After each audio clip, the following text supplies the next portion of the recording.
笨鐘，誰擺秒針撞碰的得跳空，每每被搖動，同望夜空，回憶泛起陣痛。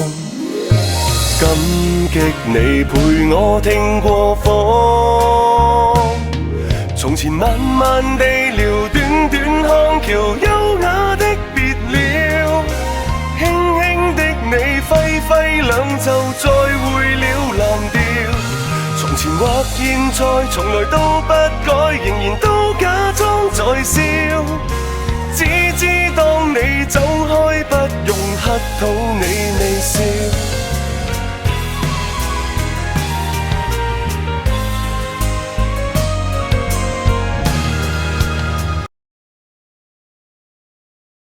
音樂嘅唱作人咁因為阿雲飛咧，其實有問過一條問題嘅。咁你嗰個榴蓮唔係 sorry 從前説嗰首歌咧，即係大家都好中意啦，即係我聽過好幾個人都話中意。咁作曲係阿森爺，作詞人嚟啊嘛。咁佢哋就有雲飛就問我你哋嘅靈感係來於咩嘅？即係當時佢好想知呢首歌嗰個背景點樣會創作出嚟啫。咁阿森爺你可以唱出嚟。呢個時候有請我哋嘅作曲人。作曲嘅代表。作曲嘅代表派，即係從前説呢首歌。我坐啦，我唔尷尬啊。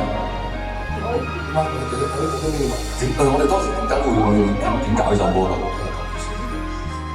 求其寫得咁好啊嘛！你想講嗱，大家咧有機會咧，我哋可以播出嚟俾大家聽啦。因為呢首歌冇版權咧，我哋攞唔到個伴奏。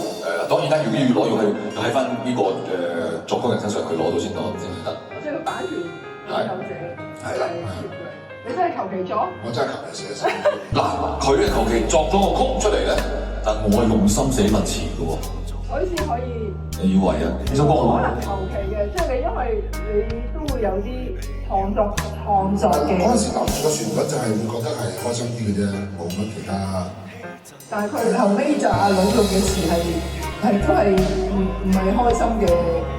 又唔係話唔知，我自己點講咧？嗱，作曲嘅交組就好似隨我咁樣。好啦，有人幫我切咗菜，再之後跟住到個落翻個大廚去主廚個大廚主廚煮嘅話，我會因應個菜品同埋嗰個食材，我再炒成係咩菜咯？你有辣椒同牛肉俾我，咁啊辣椒炒肉咯。咩豆腐同牛肉嘅話咧，咁啊豆腐牛肉煲咯。即係咁樣嘅理解啦。咁所以講，但係我自己聽起身咧，我覺得呢首歌咧，其實我係有機會係會有一個好似告湯橋咁樣嘅一個 feeling。所以從前慢慢地聊，短短康橋，優雅的別了。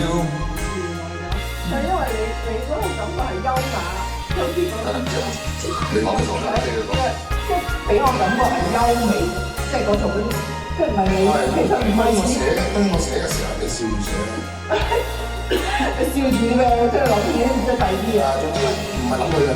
唔係，但係我即係所以我開頭就冇意會你會創作呢啲歌，你俾我感覺你係咪創作呢啲？我應該寫咩咧？你覺得？即係唔係咁深入邊嗰啲咯，即係可能我認識得你少啦。其實你唔了解我感性加咩啊？你冇聽我成日講嘢，好似咁舊啊，出我內心係感性。譬如等我認識你耐啲，我就了解多啲知識啦。因為咧從表面就即係講笑，中意講笑嗰啲啦，就可能你自己靜，通常都係啲靜落嚟之後就另一個樣咁樣。我呢咁樣。好啦，咁啊，其實咧，可以播一播係咪？可以播一播。我等間放緊到啦，但係呢個咧等間播啦，好唔好啊？咁啊，接落嚟我要唱你要唱嘅，我哋兩個咧除咗合作一首歌之後咧，有第二首嘅，有印象啊？你試下啦，我諗翻未啊？呢個真係竟然咁諗唔起。